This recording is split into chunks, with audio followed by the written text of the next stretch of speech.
Magandang araw po sa inyo. Ako po si Pink. At ako naman si Chico. Samahan niyo po kami sa isang umaga ng mayamang usapan ukol sa agrikultura. Manood, Matuto at umasenso dito sa Agrikulturo, TV Eskwela ukol sa maunlad na pagtatanim at pagsasaka. Season 2.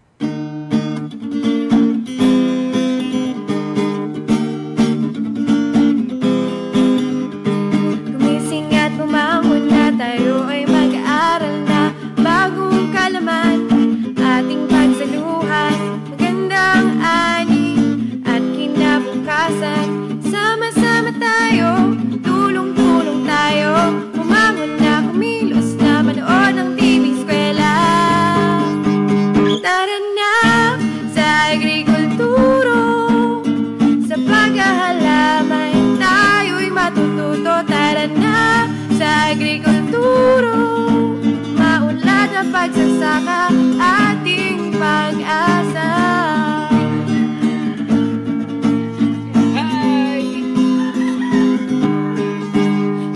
Kahit anong unos, bagyo o tagtuyot, halaman at palay ay bibigyang buhay. Kaibigang magsasaka, puting tiyaga at pasensya, tagumpay ay nariyan na. Sama-sama tayo, umangon na, kumilos na, manood ng TV Eskwela. Tara na sa agrikulturo, sa paghahalaman tayo'y matututo. Tara na sa agrikulturo, maunlad na pagsasaka, ating pag-asa. Agrikulturo, sa paghahalaman tayo'y matututo. Tara na sa agrikulturo, maunlad na pagsasaka, ating pag-asa.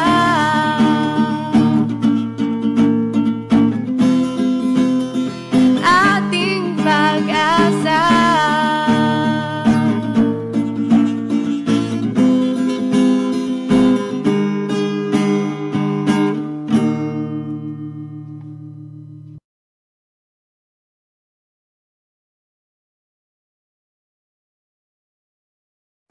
Isa na naman pong umaga ang ating pagsasama-samahan ngayon. Tama yan. At dahil po wala si Hiron ngayon, ay ako po muna ang makakasama ninyo dito sa ating third episode ng Agrikulturo. Tama ka dyan, Sir Chico. At ngayon nga, ay tayo nagpapasalamat muli sa mga kaibigan nating dyan, farmers, na sumama ngayon at nagbigay ng kaunting oras nila para matuto tayo sa ating TV teacher ngayong umaga. Hoy, tama yan ha. At bilang nabanggit natin na tayo ay nasa pangatlong episode na, naalala mo pa ba, Pink, yung mga napag-usapan noong nakaraang episodes? Siyempre naman, sir, nung unang linggo, pinag-usapan natin yung organic vegetable farming. Diba? Tapos, nung nakaraang linggo naman, ay napag-usapan natin ng soil testing, kung saan sinamahan tayo ni Professor Ocampo ng Institute of Plant Breeding para turuan tayo tungkol dito. Tama yan. At alam mo, nalaman ko rin doon sa episode na yun, dahil nanood ako kasama ng mga taga-Munting Kawayan, nalaman ko na meron palang 2 uri ng soil testing. Ha? At isa dito, yung maaaring gawin ng ating mga kaibigang farmers kahit na walang tulong ng eksperto. At sa gantong paraan pala, maaari nitong mapababa yung cost of input o kaya naman yung gasto sa pagbili ng mga pataba na baka hindi din naman kailangan ng halaman o kaya ng lupa. Tama yan. Kaya naman, sagutin na po natin ang ating quiz nitong nakaraang linggo at i-review na rin natin yung ilan sa mga mahahalagang punto ng leksyon noong huli nating episode. Para sa unang tanong, ito ang tawag sa soil testing na magsasabi kung low, medium, o high ang amount ng isang nutrient. Ito ay ang soil testing na ginagamitan ng soil testing kit. Ang sagot, letter A, qualitative. Para naman sa pangalawang tanong, ito naman ang soil testing na nagsasabi ng value ng isang nutrient at kadalasang ginagawa sa laboratorio. Ang sagot, letter B, quantitative. Pangatlong tanong, gaano kalalim mula sa ibabaw ng lupa ang dapat kumuha tayo ng soil sample? Ang sagot, letter C, 0 to 6 inches. At sa panghuling tanong, kailan dapat magsagawa ng soil testing? Ang tamang sagot ay letter B, 1 hanggang 2 buwan bago magtanim. Oh, tama po ba ang inyong mga sinagot? Nako, natatandaan ko pa, last week ay medyo kabado ang ilan sa mga taga-Munting Kawayan dahil medyo nalilito sila doon sa quantitative at qualitative. Pero sana po ay nakakuha kayo ng mataas na marka. Tama ka dyan, Sir Chico. Kaya nga ngayon, babatiin natin yung mga kaibigan natin, lalo na dyan sa Taytay, na nakukuha ng pinakamatataas na marka. Wow! Ilan dito ay sina Janie Francia, Lerma Esquilio at Marites Escarlan. Lahat sila ay nakakuha ng 3 tamang sagot. Congratulations po sa inyo. At syempre, ganun din po sa mga kaibigan natin dyan sa Munting Kawayan. Ang nakakuha po ng perfect score ay sina Arnel Arceliana at Milagros Estandaro. Sina Mila, ha? Congratulations po! At syempre, para naman sa susunod nating pagsusulit ay sana makakuha pa rin po kayo ng matataas na marka. Kung meron po kayong tanong tungkol sa soil testing, maaari nyo po itong isulat sa inyong feedback form at lumapit sa aming mga kasamahan dyan. Susubukan po namin na isang guni ito sa ating mga eksperto at babalikan namin kayo para sa inyong mga katanungan. Tama yan. At dahil nga po nabanggit ni Pink yung tungkol sa mga feedback, napaka-importante po yan dito sa ating programa. Kaya naman nung pong pagkatapos ng ating una at pangalawang episode, ay may mga natanggap po kaming suggestion tungkol sa mga bagong topics na gusto nyong i-discuss natin. At isa nga dyan, yung tungkol sa palay, hindi ba? Tama nga po, para po dun sa mga nagbabalak magtanim ng palay o dun sa mga nagtanim na, sa susunod na 2 episodes po natin ay pag-uusapan natin ang tungkol sa palay check. Ito ay isang teknolohiya na mula sa Philippine Rice Institute o PhilRice. Tama, at makakasama po natin dyan si Sir Jason Santillana Baldoz. Isa po siyang Upland Technologies at Science Research Specialist 1 ng PhilRice dito po sa Los Baños. Ayon kasi kay Sir Baldoz, ito daw palay check ay isang sistema na nagsimula pa sa Australia. Meron silang tinatawag na Australia Rice Check. Pero inadapt ito sa Pilipinas at ginawang palay check simula noong 2000. Ito ay may buo ng teknolohiya para sa irrigated lowland rice production o ito yung bukid na may sarili ng patubig, na katulad ng karamihan sa mga bukid natin dito. Ano nga po ba ang palay check? Sabay-sabay po natin yung aalamin. Pero bago yan, ilabas nyo po muna ang inyong mga SOA kit at hugutin ang inyong mga notebook. Yan po yung blue book na nandyan. At syempre ang inyong ballpen para naman po kayo ay makapaglista or makapagsulat noong mga mahalagang bagay or punto na ibibigay po sa atin ng ating eksperto. O mga taga-Munting Kawayan at mga taga-Taytay, handa na po ba kayo? Simulan na natin ang ating leksyon.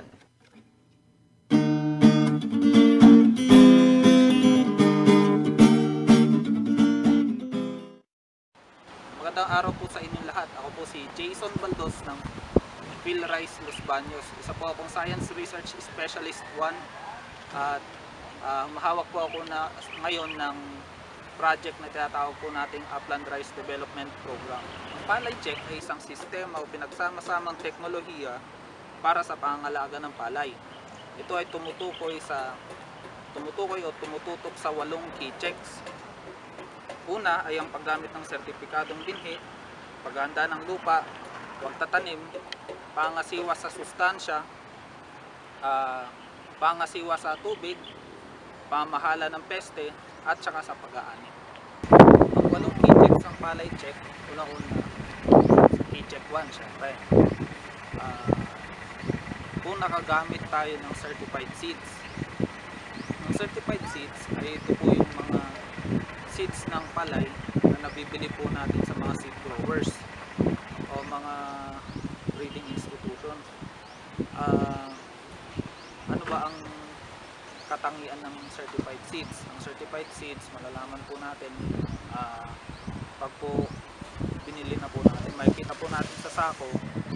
Ngayon po kasi ang sako na ng seeds kulay puti na lahat, pero nag-iiba-iba po sila sa tag. Ang mga seeds po kasi natin ngayon, meron po tayong tinatawag na 4 na klase ng seeds. Ma-classify po natin sila mula sa pinakamataas hanggang sa pinakamababa na uri ng binhi. Una ay yung breeder seeds. Mga breeders lang po gumagamit nun. Susunod, foundation seed. Ito po yung mga seeds na ginagamit na po ng mga seed growers. Ang hanggang sa registered seeds, pangatlo. At yung huli, yung tinatawag nating certified seeds, CS. Ano ba ang katangian nito? Ang mga seeds ng certified seeds ay merong 85% na germination. Ako saan, ang 85% mataas na po yun para po sa binhi. Kung mapapansin po ninyo, ang mga binhi po dito ay magkakasing laki, puro at walang halo.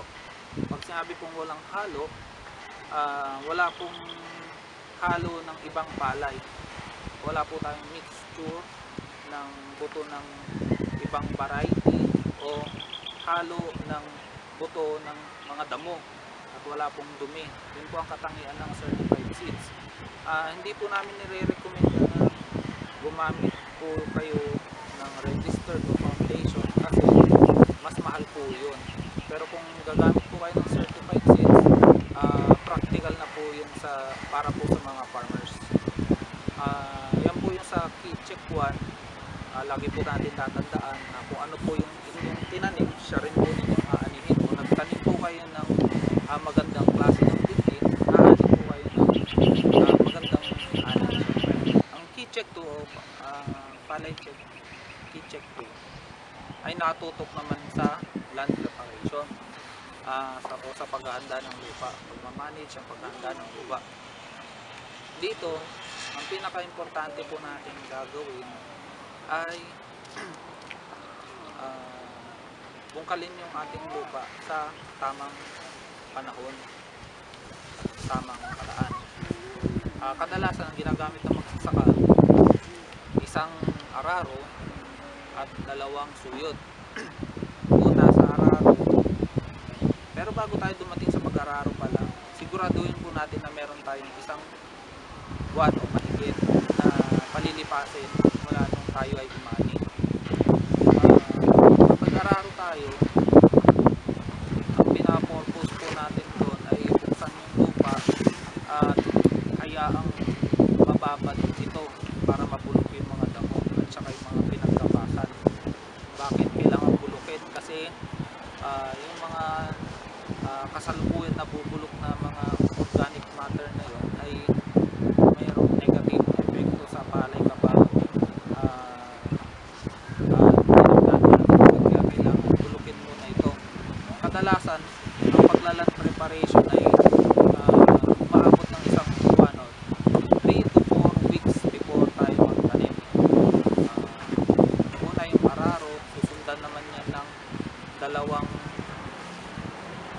suyod o yung harrowing. Unang harrowing ay pagkatapos ng 2 linggo, tapos after nun, isang harrowing ulit. Katapos ng harrowing, pwede na tayo magpatag. Ngayon, sa land preparation, ang pinaka-importante po dyan ay patagin nyo po ng mabuti yung bukid. Bakit?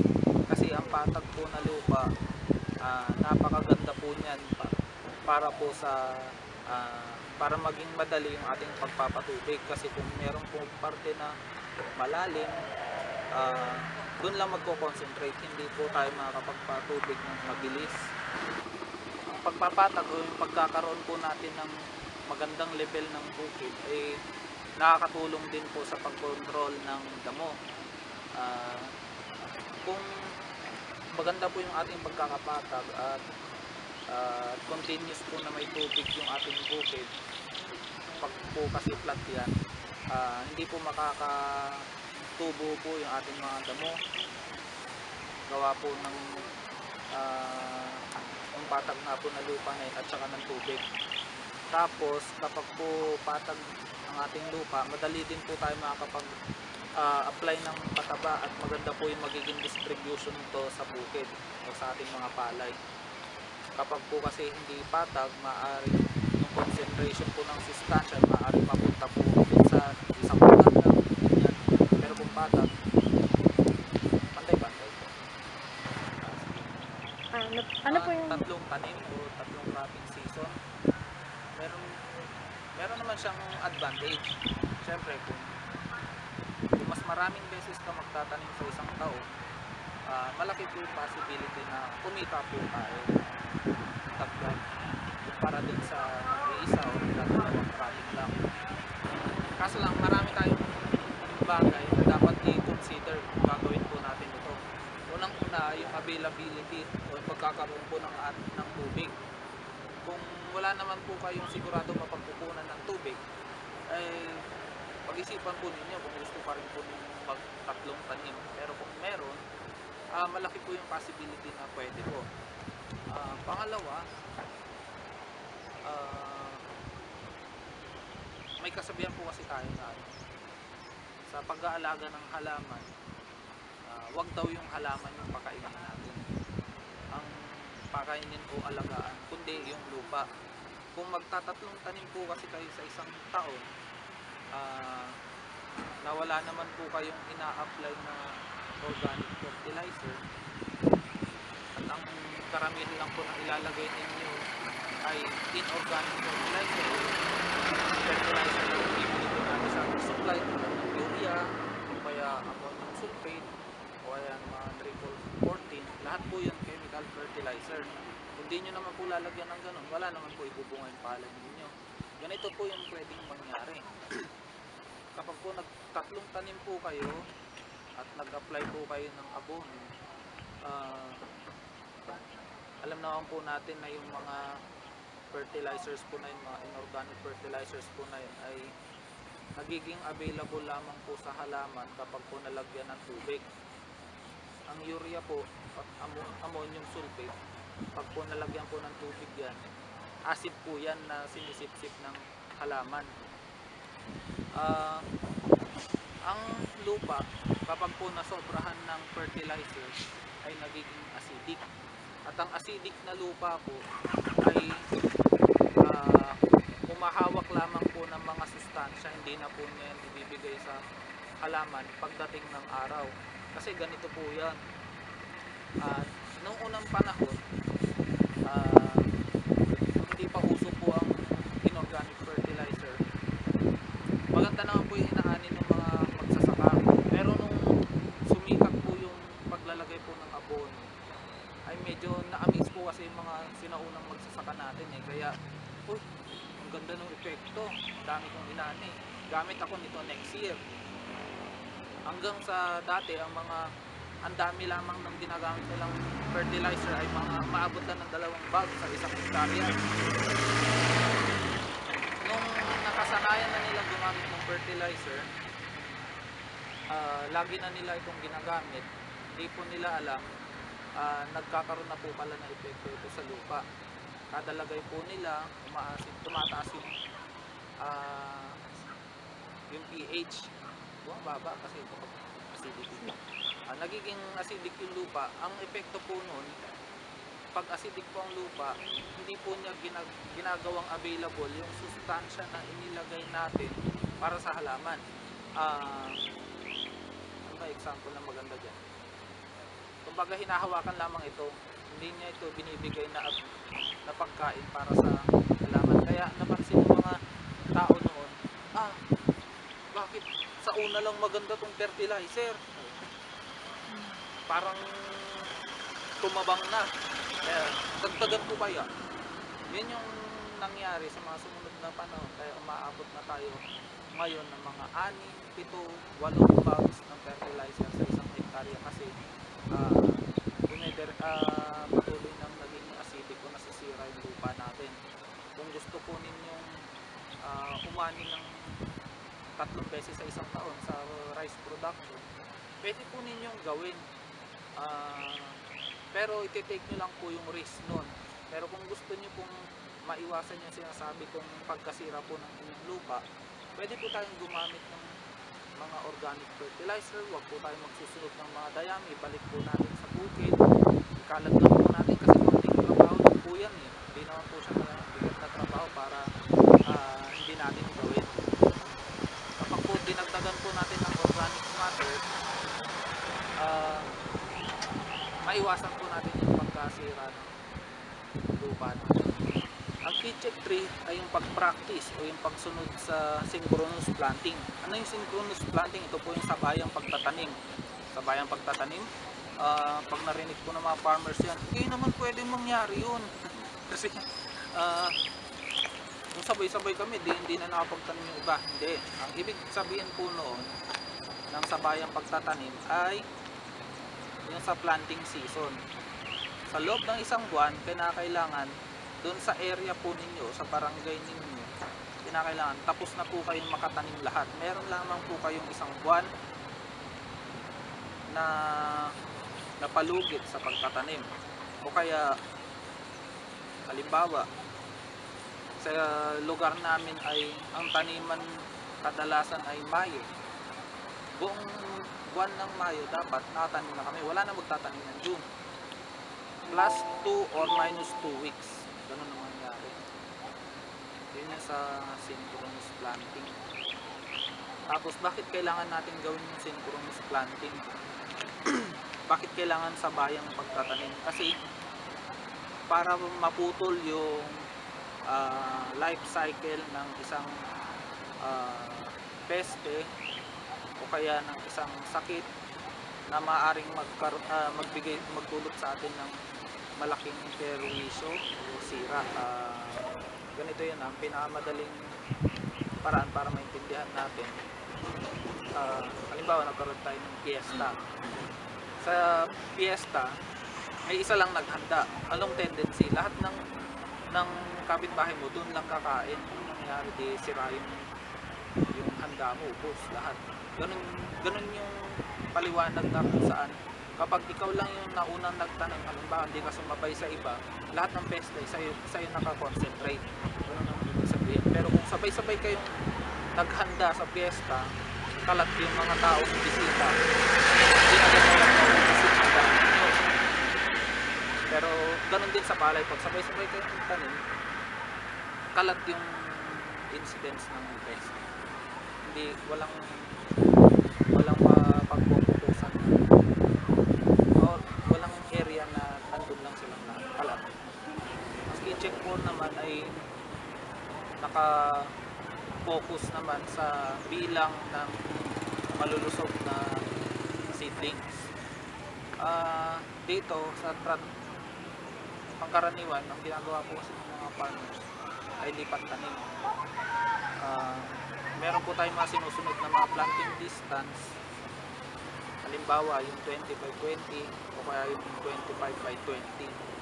Pag po sinunod po natin yun, okay na po yun.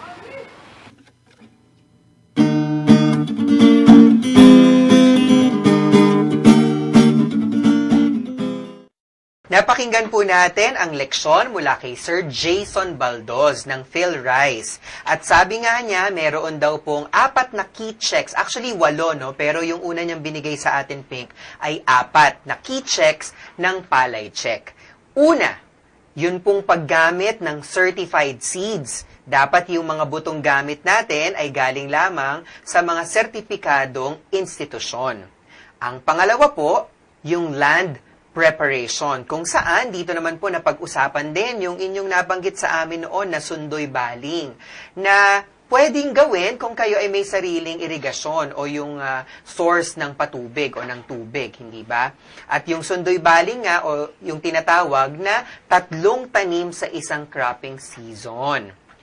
Ang pangatlo po sa key check ay yung tinatawag na synchronous planting. Ito naman yung sabay-sabay daw po kayong nagtatanim doon sa inyong lugar para po yung mga peste ay hindi nagfo-focus doon lang sa isang area ng taniman. Ano po?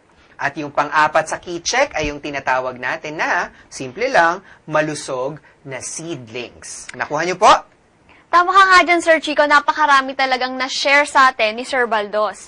Kaya pala yung chemical fertilizer ay nawawalan ng epekto kasi pagkatapos ng matagal na panahon, nagiging acidic yung lupa. O di kaya ay hinahawakan na lang nito ang sustansya at hindi na naibibigay sa mga halaman. Tama ka dyan, Pink. Parang nagdadamot na yung lupa, hindi ba? At ganun din na mahalaga palang pagpahingahin yung lupa kasi kagaya po ng ating mga farmers, napapagod din po pala yung mga lupa, hindi ba? At yung pagpapahinga na yan, dapat mula 1 hanggang 2 buwan pagkatapos mag-ani. At bago po ito, taniman ulit. Di ba? Napaka-importante po na ito ay bungkalin ninyo at patagin. Kaya po sana sa mga kaibigan natin dyan, sana po ay marami kayong natutunan mula sa ating expert. At ngayon naman po ay oras na para malaman natin ang inyong napulot mula sa ating TV teacher. Makikisuyo lamang po na kunin ang inyong quiz paper sa inyong SOA kit. Handa na po ba kayo para sa ating mga tanong? Ako po ang magbibigay sa inyo ng quiz ngayon, kaya handa na po ba kayo? Okay, wag niyo pong kalimutang isulat ang inyong pangalan at ang inyong barangay doon sa inyong mga quiz forms. Babasahin ko po ng 2 beses ang tanong. Eto na po, magsisimula na tayo.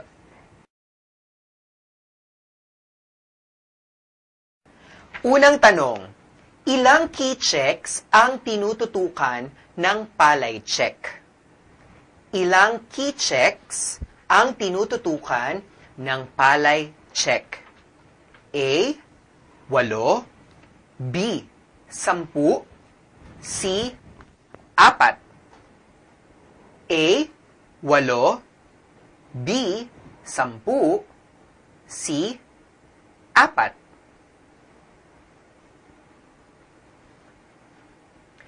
Pangalawang tanong, ito ang klase ng seed o buto na inirerekomenda ng palay check na gamitin ng mga magsasaka. Ito po ang klase ng seed o buto na inirerekomenda ng palay check na gamitin ninyong mga magsasaka. A, grower's seed. B, farmer's seed. Or C, certified seed. A, grower's seed. B, farmer's seed. At C, certified seed.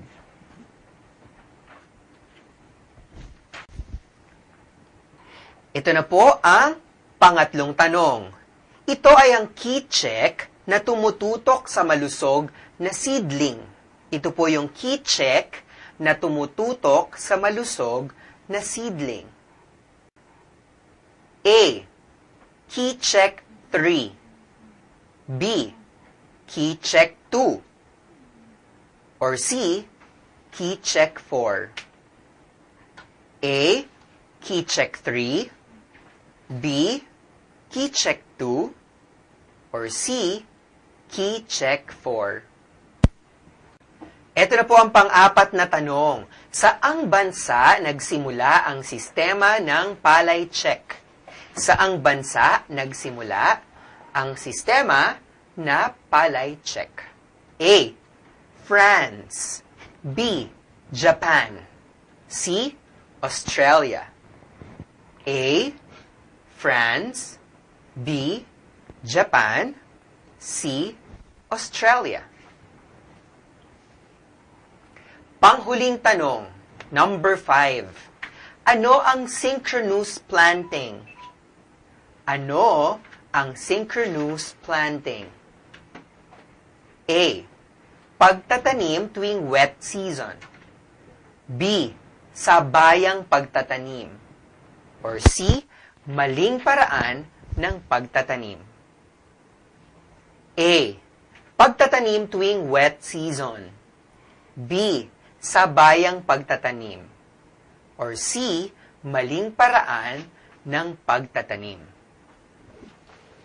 O mga kaibigan, tapos nyo na po bang sagutan ng ating mga tanong? Kung tapos na po, maaari lamang pong ibigay ang quiz form sa ating mga kasamahan dyan. Isama nyo na rin po ang inyong papel tungkol sa inyong mga komento at question. Muli po ay nagpapasalamat kami dahil nakasama na namin po kayo sa 3 episodes. Aba, napakarami na pala nating mga pinagsamahan. Ika nga. Oo nga, no, sir, napakabilis ng panahon. Akalain mo dumaan ng 3 linggo na magkakasama tayong lahat na sa ating pag-aaral. Ibig sabihin nito ay meron na lamang tayong isang natitirang episode na magkakasama. Oh, nakakalungkot naman yon. Pero okay lang yan dahil tsak naman na aabangan po natin yung ating graduation na magaganap pagkatapos po ng ating 4 na episodes. Excited na po ba kayo? Naku, kasi ako po excited na akong makita kayong lahat. At syempre, si Hiron excited na rin po na makita kayo, yung mga kaibigan natin dyan sa Mayhay. At kagaya po nung nakaraang taon, kayo po na mga kaibigan naming magsasaka ay pupunta naman dito sa Kolehiyo ng Komunikasyong Pangkaunlaran sa UP Los Baños. Tama, kaya sana po ay magkita-kita tayong lahat sa araw ng graduation. Samantala, sa susunod na linggo ay muli po nating mapag-uusapan ang tungkol sa palay check. Kaya po sana ay makasama pa rin namin kayo sa huling episode ng Agrikulturo. At syempre, sa atin pong 4th episode ay makakasama nyo na po muli si Hiron. At magkikita-kita po tayo sa susunod na linggo. Sa punto pong ito ay nais muna naming magpasalamat sa mga tao at mga grupo at institusyon, opisina na naging daan po para maging posible ang Agrikulturo Season 2. Una na po ang TSPI o Tulay sa Pag-unlad Incorporated, ang College of Development Communication ng UPLB, at ang Department of Development Broadcasting and Telecommunication. Ganoon na rin po ang Learning Resource Center or LRC. Nais rin po naming pasalamatan ang Philippine Rice Research Institute, lalo na po si Sir Jason Baldos sa pagsama sa atin ngayong umaga. At syempre, ang DevCom 133 class T1L. Nagpapasalamat din tayo, Pink, sa ating mga production assistants na tumutulong sa atin para maging posible ang ating programa. Gayon na rin sa ating mga multimedia expert and personnel at audio technician dito sa College of DevCom. Kaya po, sa susunod na linggo, sama-sama pa rin po tayo para sa isa na namang mayamang usapan tungkol sa pagsasaka. Muli, ako po si Pink. At sa ngalan po ni Hiron, ako po si Chico. At ito ang Agrikulturo, TV Eskwela ukol sa maunlad na pagtatanim at pagsasaka, Season 2. Manood ng TV Eskwela.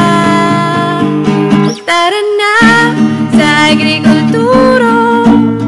Sa paghahalaman tayo'y matututo. Tara na sa agrikulturo. Maunlad na pagsasaka ating pag-asa.